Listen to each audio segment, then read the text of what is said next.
Hello दोस्तों, मैं विजय कुमार साव। मेरा YouTube channel Vijay Sao master in economics में आपका स्वागत है।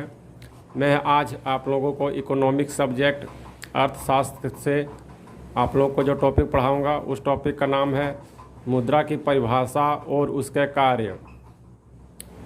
आज इस वीडियो में मैं इकोनॉमिक्स सब्जेक्ट से आप लोगों को मुद्रा किसे कहते हैं अथवा मनी किसे कहते हैं उसकी परिभाषा बताऊंगा और मुद्रा अथवा मनी के कौन कौन से कार्य हैं इसकी व्याख्या इस वीडियो में करूंगा। तो चलिए देर न करते हुए अपने नए टॉपिक जो इकोनॉमिक्स सब्जेक्ट से है उसको शुरू करते हैं। जैसा कि बोर्ड में लिखा गया है मुद्रा की परिभाषा और उसके कार्य, यह टॉपिक का नाम है, यही मैं आज पढ़ाने वाला हूँ। तो यहाँ से इसका परिभाषा स्टार्ट होता है। सब्जेक्ट का नाम इकोनॉमिक्स, हिंदी में अर्थशास्त्र, सब जानवे करते हैं आप लोग। तो देखते हैं इसकी मुद्रा की परिभाषा क्या है। तो लिखा है मुद्रा की परिभाषा को अध्ययन की दृष्टि से मुख्य दो भागों में बांटा गया है। पहला है प्रकृति के आधार पर, दूसरा है अर्थशास्त्रियों के आधार पर। मुद्रा की परिभाषा को मुख्य दो भागों में बांटा गया, पहला प्रकृति के आधार पर, दूसरा अर्थशास्त्रियों के आधार पर। अब देखते हैं प्रकृति के आधार पर इसकी परिभाषा। तो पहला है प्रकृति के आधार पर, इसकी मुख्य तीन परिभाषाएं दिए गए हैं। प्रकृति के आधार पर जो है मुद्रा की परिभाषा तीन दिए गए हैं। पहला है परिभाषा, वह है कार्यात्मक परिभाषा, मतलब मुद्रा के कार्य के अनुसार उसकी परिभाषा दिया गया है। दूसरा दिया गया है वैधानिक परिभाषा, मतलब कानूनी परिभाषा, मुद्रा की परिभाषा जो कानूनी रूप से दिया गया इस संबंधी परिभाषा वैधानिक परिभाषा में आता है मुद्रा की। और तीसरा जो है सामान्य स्वीकृति परिभाषा, इसमें ऐसे परिभाषा को मुद्रा में परिभाषित किया गया है, मुद्रा की ऐसी परिभाषा को परिभाषित किया गया है जिसमें सामान्य स्वीकृति का गुण पाया जाता है।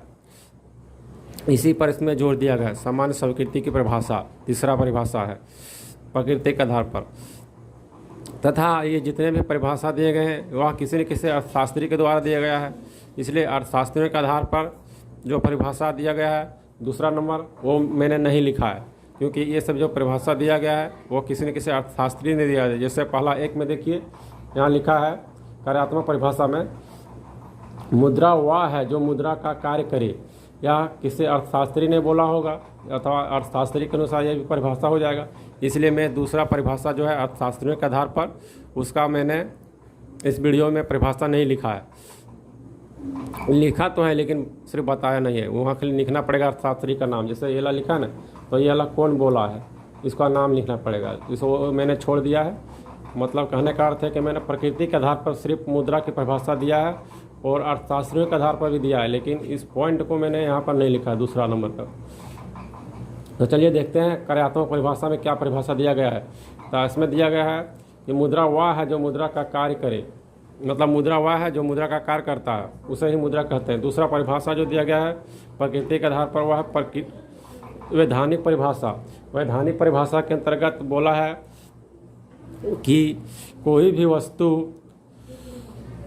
वस्तु जो राज्य द्वारा मुद्रा घोषित कर दी जाती है मुद्रा कहलाती है। कहने का अर्थ है मुद्रा हम उसे कहेंगे जो राज्य द्वारा अथवा देश द्वारा मुद्रा सरकार द्वारा घोषित किया जाता है, उसे मुद्रा कहते हैं। जैसे आप लोग देखे होंगे कि प्रधानमंत्री नरेंद्र मोदी के द्वारा नए नोटों को छापकर उसे मुद्रा की कानूनी वैधता दे दिया गया और 1000 का जो पुराना नोट था उससे हटाकर 2000 का नोट और 500 रुपया का नए नोट का निर्माण किया गया। इस प्रकार वैधानिक परिभाषा के अंतर्गत वैसे मुद्रा की परिभाषा आता है जो सरकार द्वारा मुद्रा घोषित किया जाता है। तीसरा परिभाषा है सामान्य स्वीकृति की परिभाषा। इसके अंतर्गत इसका परिभाषा है मुद्रा वह है जो विनिमय का माध्यम में सामान्य स्वीकार किया जाता हो। इसके अंतर्गत सामान्य स्वीकृति के अंतर्गत मुद्रा की परिभाषा से अभिप्राय है कि उसमें विनिमय का माध्यम होना चाहिए और सामान्य स्वीकृति हो, उसे ही मुद्रा कहा जाता है। तथा इसके साथ और लिखा गया है तथा मूल्य मापन और मूल्य का संचय का कार्य भी करती हो। कहने का अर्थ है मूल्य का मापन भी करता हो और मूल्य का संचय भी करता हो, उसे मुद्रा कहते हैं। इसे एक उदाहरण द्वारा समझाते हैं। जिस लिखा है कि जो विनिमय का माध्यम हो। कहने का अर्थ है कोई भी वस्तु अगर ले रहे हैं उसके बदले में हम मुद्रा को दे सकते हैं, विनिमय का माध्यम हो, मतलब किसी वस्तु का लेन देन में उसको उपयोग किया जा सकता है। और समान स्वीकृति की समान स्वीकार की जाती हो और सभी लोग उसको स्वीकार कर लिया जाएगा, सभी लोग के द्वारा उसे स्वीकार कर लिया जाएगा, उसे ही मुद्रा कहते हैं। मूल्य संचय का भी कार्य उसमें होता है। मूल्य संचय का अर्थ है उसमें मूल्य का मापन भी हो। मूल्य की कोई वस्तु उसका कुछ मूल्य होता है, उसको मापने के लिए मुद्रा का प्रयोग करता है, इसलिए मूल्य का मापन भी मुद्रा द्वारा किया जाता है। ये सभी कार्य जो करता है उसे मुद्रा कहते हैं। अब आगे देखते हैं, फिर यहाँ से वहाँ लिखा है मुद्रा की उपयुक्त परिभाषा के अतिरिक्त, ये सभी परिभाषा के अतिरिक्त प्रकृति के आधार पर जो 3 परिभाषा दिया गया, पहला है कार्यात्मक परिभाषा, दूसरा है वैधानिक परिभाषा, तीसरा समान स्वीकृति की परिभाषा। और इन तीनों की परिभाषा के एक परिभाषा नीचे दिया गया है जो ब्रैकेट में इन्वर्टेड कोमा में लिखा गया है, यहाँ भी और इसमें भी। इसके अतिरिक्त एक मुद्रा की एक और परिभाषा दिया जा सकता है जो इस प्रकार है। मुद्रा की उपयुक्त परिभाषा के अतिरिक्त एक उपयुक्त परिभाषा हम निम्नलिखित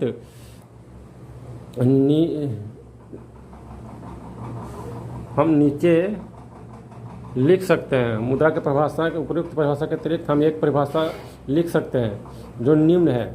इसमें एक परिभाषा अपना तरफ से दिया गया है, तो लिखा है मुद्रा ऐसी वस्तु है जिसे वस्तु रूप में विनिमय के माध्यम के मूल्य के मापक, जिसे विस्तृत रूप में विनिमय के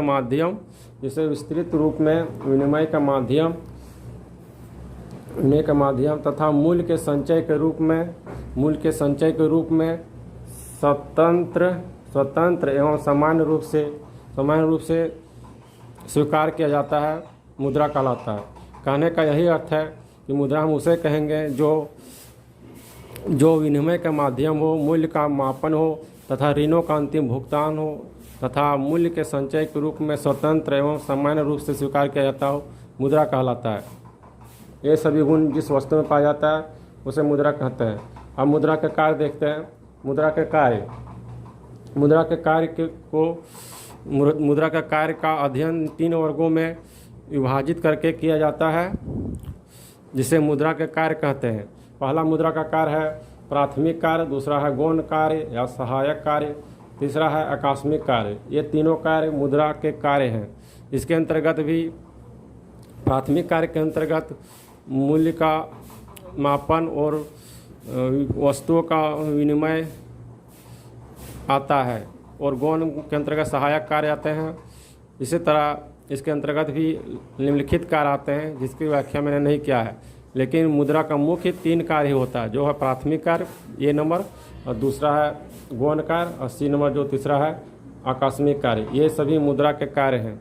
तो मैंने इस वीडियो में आप लोगों को मुद्रा की परिभाषा और उसके कार्य को बताया। मैं आशा करता हूँ कि आप लोग इस वीडियो से इसके परिभाषा और मुद्रा का कार्य को समझ गए होंगे। जो नहीं समझे हैं 1-2 बार वीडियो देखिएगा, समझ में आ जाएगा। आज के लिए इतना ही, मिलते हैं दूसरे वीडियो में। मेरे वीडियो को लाइक करें, शेयर करें और मेरे चैनल को सब्सक्राइब करें। आज के लिए इतना ही, मिलते हैं दूसरे दिन दूसरे वीडियो के साथ। तब तक के लिए वीडियो देखने के लिए धन्यवाद।